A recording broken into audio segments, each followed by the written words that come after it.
മണ്ഡലമായ കോഴിക്കോട് ഒഞ്ചിയം പഞ്ചായത്തിലേത് CPIM-നും RMPക്കും അഭിമാന പോരാട്ടമാണ്. കഴിഞ്ഞ 3 തവണയായി RMP ഭരിക്കുന്ന പഞ്ചായത്തിൽ ഇത്തവണ ഭരണം തിരിച്ചുപിടിക്കാൻ കഴിയുമെന്ന പ്രതീക്ഷയിലാണ് CPIM.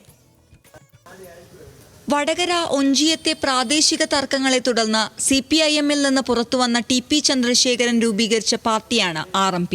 2010-ലെ പഞ്ചായത്ത് തെരഞ്ഞെടുപ്പിൽ RMP ഒഞ്ചിയത്ത് മത്സരിച്ച് വലിയ ഒറ്റകക്ഷിയായി. അന്നു മുതൽ ഒഞ്ചിയം പഞ്ചായത്തിൽ UDF പിന്തുണയോടെ RMP ഭരണസമിതിയെ നയിക്കുന്നു. 2012-ൽ TP ചന്ദ്രശേഖരൻ കൊല്ലപ്പെട്ടതോടെ തുടർന്നു വന്ന ഒഞ്ചിയത്തെ തെരഞ്ഞെടുപ്പുകൾ രാഷ്ട്രീയത്തിനപ്പുറത്തേക്ക് RMPക്കും CPIM-നും വൈകാരികമായി. ഇത്തവണയും അഭിമാന പോരാട്ടമാണ്. പഞ്ചായത്ത് ഭരണം നിലനിർത്താൻ കഴിയുമെന്ന പ്രതീക്ഷയിലാണ് RMP. നിരവധി നേട്ടങ്ങൾ ഉണ്ടാക്കാൻ കഴിഞ്ഞിട്ടുണ്ടെന്ന് പഞ്ചായത്ത് പ്രസിഡന്റ് ശ്രീജിത്ത് പറയുന്നു.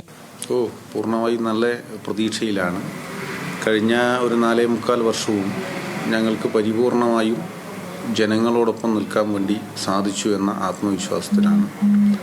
വൈവിധ്യങ്ങളായിട്ടുള്ള ഫണ്ടുകൾ ചേർത്ത് വെച്ചുകൊണ്ട് വികസന പ്രവർത്തനങ്ങൾ നടത്തുന്നതോടൊപ്പം ഗ്രാമപഞ്ചായത്തിൻ്റെ ഗ്രാമോത്സവം എന്ന നിലയിലേക്ക് ജനകീയമായ മറ്റൊരു ഭാഗത്തു കൂടിയുള്ള പദ്ധതികൾ രൂപീകരിച്ചതുകൊണ്ട് തന്നെ ഞങ്ങൾക്ക് നല്ല ആത്മവിശ്വാസമുണ്ട്.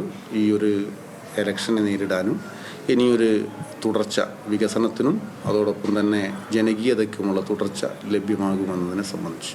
എന്നാൽ ഭരണം തിരിച്ചുപിടിക്കുമെന്നാണ് CPIM അവകാശവാദം. 2010-ൽ 8 സീറ്റുകൾ നേടിയ RMPക്ക് 2015-ൽ 6ഉം 2020-ൽ 4 വാർഡുകളിൽ മാത്രമാണ് ജയിക്കാൻ കഴിഞ്ഞത്. അതുകൊണ്ട് തന്നെ ഇത്തവണ ഒഞ്ചിയത്ത് വിജയിക്കുമെന്നാണ് CPM നേതൃത്വത്തിന്റെ പ്രതീക്ഷ. LDF-നെ സംബന്ധിച്ചിടത്തോളം 5 സീറ്റ്, 2015-ൽ 7 സീറ്റ്, 2020-ൽ 8 സീറ്റ് എന്ന നിലയിൽ നേടിയെടുക്കുക പടിപടിയായി മുന്നോട്ട് പോകുന്നതിന് വേണ്ടി LDF-ന് ഒഞ്ചിയം പഞ്ചായത്ത് സാധിച്ചിട്ടുണ്ട്.